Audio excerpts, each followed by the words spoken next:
Assalamualaikum warahmatullahi wabarakatuh. Selamat pagi teman-temanku semua dimanapun anda berada.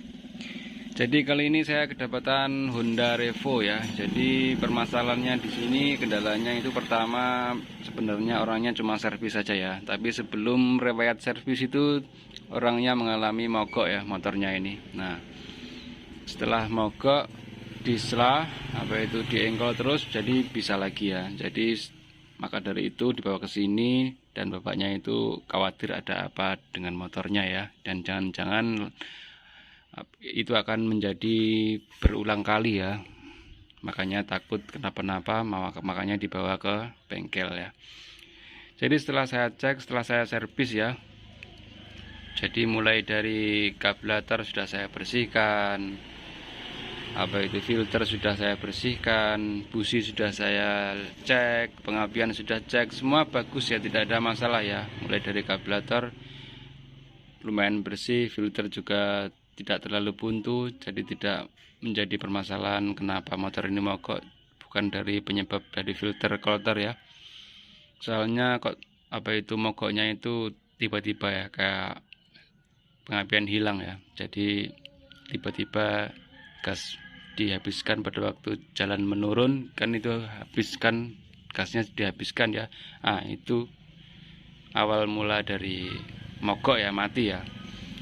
Jadi saya curiga ya, jadi setelah saya servis, saya hidupkan, itu langsamnya agak lain ya, tidak bisa langsam secara normal ya. Jadi pada waktu di player gas tinggi, setelah itu dilepas gasnya, nah itu langsung mati dia. Nah setelah saya cek, pengapiannya bagus teman-teman ya, pengapiannya bagus. Jadi saya curiga di bagian kompresi ya.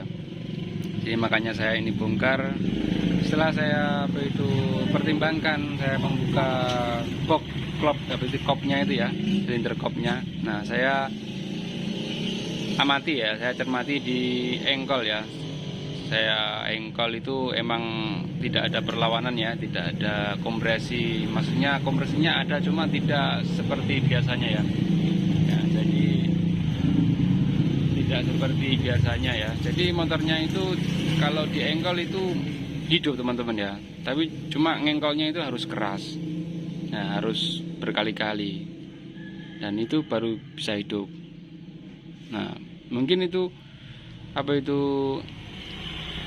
saya curiga di bagian kompresinya itu mungkin ada, cuma kurang memenuhi syarat, cuma kurang besar mungkin ya. Nah makanya saya membongkar di bagian kopnya ya, dan ternyata memang benar ya teman-teman ya. Jadi saya tidak sempat untuk video pada waktu motornya itu hidup ya. Jadi saya langsung buka ini. Nah ini kan sudah saya buka ini ya, di bagian kopnya itu, bagian pembakarannya ya. Nah ini ruang bakarnya itu kotor banget ya teman-teman ya. Nah, jadi ini padahal klepnya ya, ini sudah kendor ya ini ya. Nah ini sudah kendor. Nah bakar armnya ya, klepnya ini setelannya sudah kendor ya, in sama X-nya ini ya. Nah,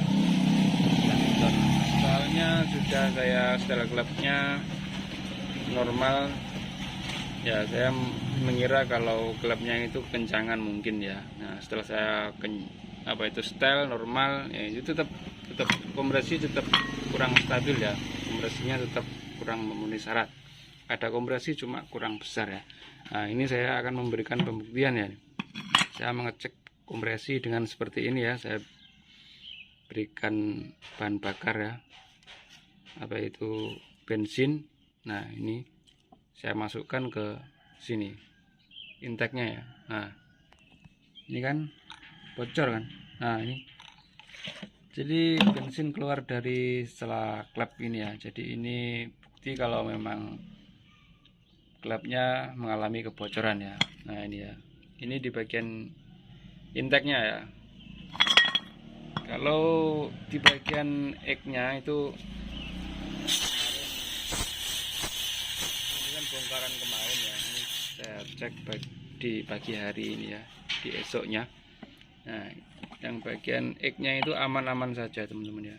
Nah, ini aman saja ya, yang tidak ada bensin yang keluar dari, ya keluar cuma sedikit ya. Nah, jadi yang bermasalah itu di bagian in ya.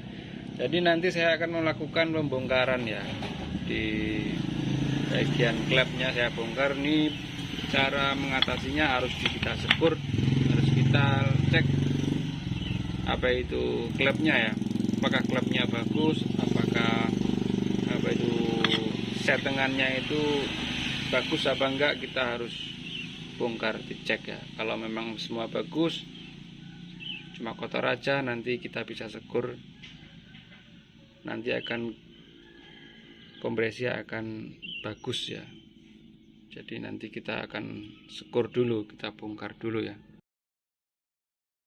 Oke teman-teman, jadi ini mesin sudah dibongkar ya, bagian silinder kopnya sudah dibongkar. Jadi emang bener parah banget ya teman-teman ya. Jadi terjadi apa itu bocor kompresi, sudah maklum ya, soalnya ini lihat ini teman-teman ya. Nah ini keraknya sangat banyak sekali. Nah ini kan, ini bisa menjadi penyebab bocor kompresi karena kotorannya bisa terselip di sela ini ya, di sela-sela settingan ini ya, yang mengakibatkan bisa bocor kompresi. Nah ini yang bagian in-nya, bagian X-nya tidak terlalu banyak teman-teman ya. Nah, bagian X-nya tidak terlalu banyak kotoran.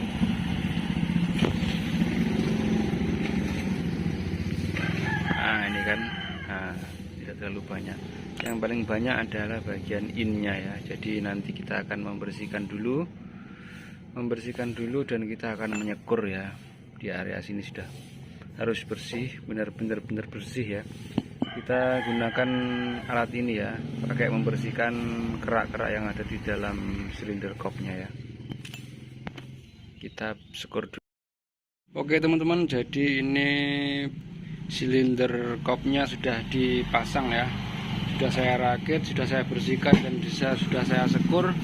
Jadi kita ini tinggal pemasangan ya. Jadi ini mau aku pasang ya.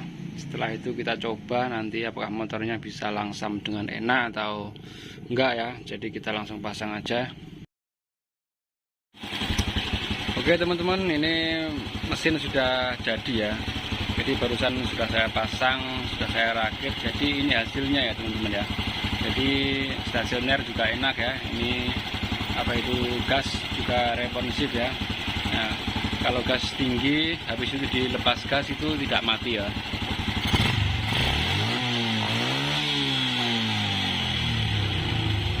Nah jadi dia langsung bisa stasioner lagi ya. Ketika gas tinggi dan dilepas itu bisa stasioner lagi dan tidak mati.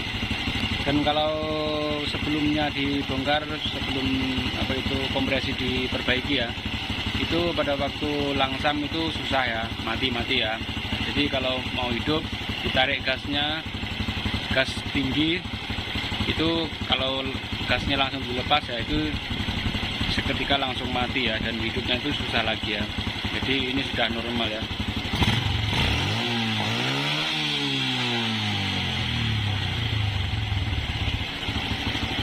Nah kita matikan dan kita lalu coba dihidupkan ya. Nah, sekali engkol aja langsung bisa hidup ya, jadi tidak seperti yang sebelumnya. Oke teman-teman, mungkin cuma ini video yang saya bagikan, semoga bermanfaat. Wassalamualaikum warahmatullahi wabarakatuh.